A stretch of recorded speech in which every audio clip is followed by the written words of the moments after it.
सिर्फ वही रहेंगे। प्राइवेट सेक्टर में तो वहीं आप जाइए, नोएडा, ग्रेटर नोएडा, गुड़गांव और कंपनियों में सर्वे करा लीजिए। जब मैं राज्यसभा टीवी में था, एक बार मैंने सर्वे करवाने की कोशिश की थी 2 कंपनियों का, ताकि पता चल सके कि क्या स्थिति। आप हैरतंगेज परिणाम निकले थे, खत्म कर रहा हूं।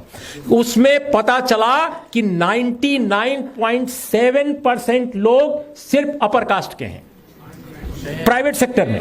तो बाबा साहब ने जब यह कहा था कि उद्योगों का, कृषि का, बीमा का, सबका एक तरह से स्टेट कंट्रोल में हो, तो मित्रों, दोस्तों, ये बात आज के नेताओं को कैसे नेताओं ने भुला दी है, हमारे ओबीसी के, दलित समाज के, आदिवासी समाज के, ये उनसे आपको पूछना चाहिए।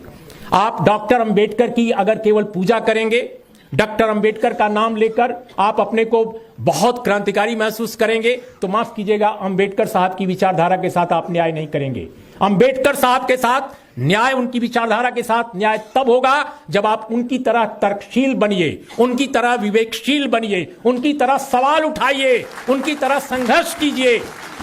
अगर समझौता परस्ती करनी है तो आप चाहे मार्क्स का नाम लें, चाहे अंबेडकर का नाम लें, अरस्तु का नाम लें, वॉल्टेयर का नाम लें, कोई फर्क नहीं पड़ेगा। और भारतीय समाज का जो स्थगन है, जो स्टेग्नेशन है, जो जिस अवरोध में फंसा हुआ है भारत का समाज, वो केवल शब्द और कर्म के गतिरोध के कारण है। हम बोलते कुछ हैं, करते कुछ हैं।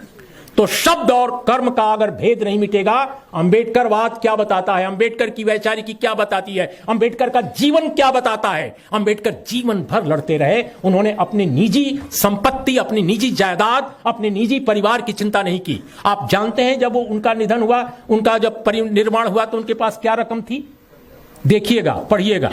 तो मेरा यह कहना है मित्रों कि अगर आपको सचमुच ईमानदारी से लड़ना है, देखिए हम लोगों की उम्र, हम लोग 60 के पार के लोग हैं, लेकिन आपकी जनरेशन को रहना है।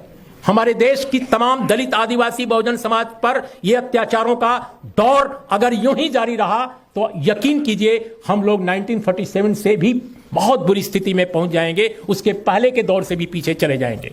इसलिए मैं कहता हूं ये पुष्यमित्र शुंग की वापसी हुई है। आज का दौर पुष्यमित्र शुंग की वापसी का दौर है। अगर पुष्यमित्र शुंग की वापसी को आप नहीं रोकते तो यकीनन आपका वजूद खत्म हो जाएगा और आप केवल नाम लेते रह जाएंगे महापुरुषों का, नेताओं का, लेकिन उनकी विचारधारा के साथ आप अन्याय करेंगे। नमस्कार, आदाब, सत श्री अकाल, जय भीम।